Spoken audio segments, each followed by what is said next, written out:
So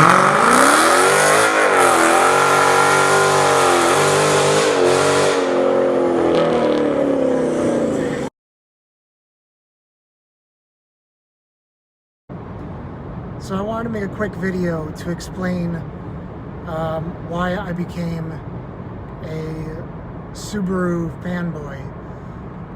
Before I had my 2015 Outback, I was previously a Toyota fanboy, going from, I think, 4 Toyota Highlanders I had, 3 or 4. 2009, 2011, 12, and 13 was my last one. The last one was a 4-cylinder. So when I got rid of my Highlander, I wanted something, better in the snow. And every place that I'm in North Jersey, so everywhere I went, everybody had an Outback. And I liked the design of the Outback with the Gen 5.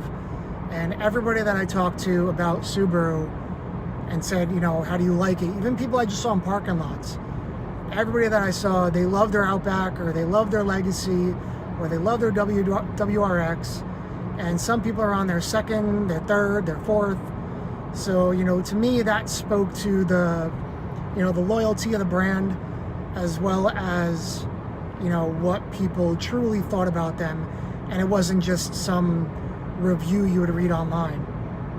So I picked up a 2016 Outback. It was my first one.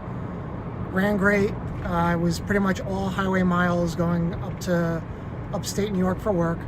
And the car was fantastic in the snow, never struggled. I got great gas mileage.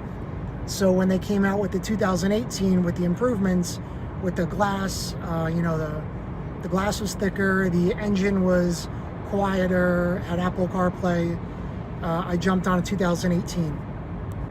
So with the 2018, it ran great for about 10,000 miles, and I started noticing a problem with my steering, that it would make like a loud clunk noise every time you went over a bump.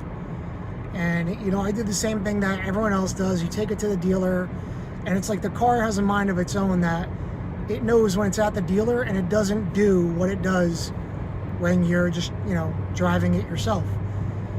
So I took it to the dealer, told them what happened, what causes it, when I notice it, and they can't replicate it. Go home, a couple thousand miles go by, go in for an oil change, tell them it's still doing the same thing. Still can't replicate it.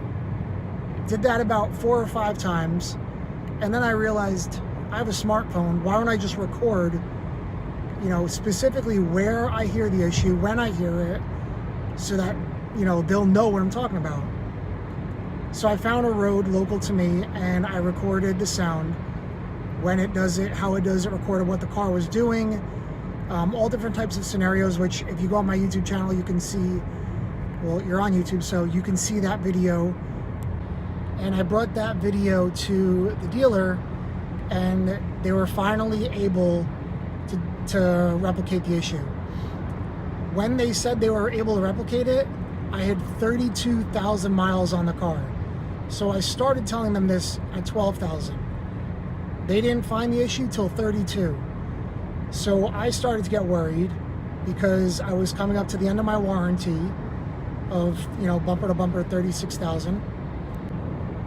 And when they finally diagnosed it, they replaced the steering rack. So I said, okay, fine. Picked up the car, drove it for 2,000 miles, same issue. They replaced the steering rack again. Now was the time when, if Subaru had a stop sale on the Forester and Crosstrek because of steering issues. I don't know if mine was related to that, if they were using the new part on my car. But after that, brought it back again, and it was doing the same exact thing. So I said to my dealer that enough is enough, I'm not dealing with it. And I said I don't want the car back until it's 100% fixed. So while they were working on it, I filed a lemon law case against Subaru, which I really didn't want to do. And, you know, I sent them the videos. They went to the dealership. I sent them all my notes, all the service records.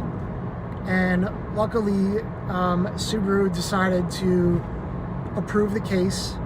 And, you know, they're going to work with me on some type of reimbursement, I guess you can say. I'm not too sure what that's going to be. But the fact that, you know, Subaru makes so many of these vehicles and they're all over, and the fact that they jumped on this issue that quick, I think it was about 3 weeks, and, you know, noticed the issue.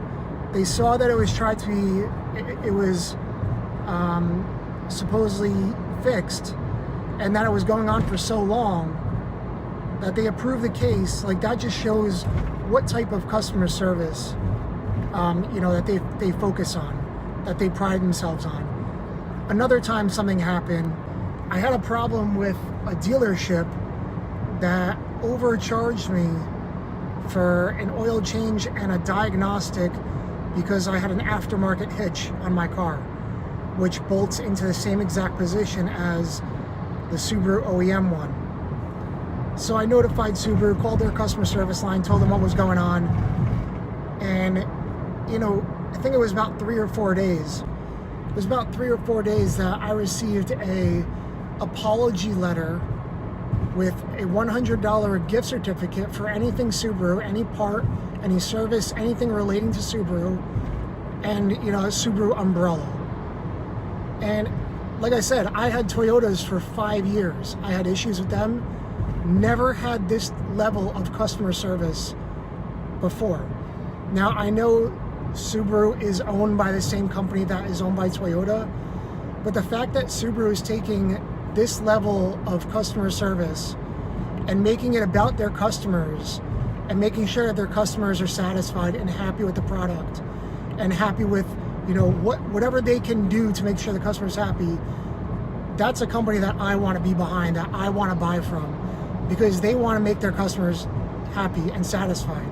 And, you know, that goes, say, like the Subaru love, you love your product, or you love your car, you know, that's just, to me, that's going way above and beyond. And, you know, that's the reason why, you know, not because they're addressing my issue with my steering and reimbursing me of some fund, I don't know what it's going to be, you know, that's just icing on the cake. But the fact that they're doing that and show this level of concern for their customers that buy their cars, you know, I think it's second to none. And I'm not being paid for this. I'm doing this out of my own will. You know, I just think it's a great brand, and it's definitely somebody that, you know, they gained a customer for life. Even now, like, if I get another vehicle in a few years, you know for sure I'm going to look at Subaru first, without a doubt. And anybody that I talk to, you know, they say, how do I like my Outback? I love my Outback. It is fantastic. Never had you know, I had this one steering issue, but when it snows, I put the car in drive and I just go. I never get stuck. Not once on the factory tires. You know, you can do so many things with these vehicles. Even now with the Ascent, there's lift kits, you know, the 2-inch lift kits you can do for even more ground clearance. You know, they're great products and great, you know, customer service, and it's a great company. So if you're looking for a new vehicle, definitely check out Subaru. And thanks for watching. Take care.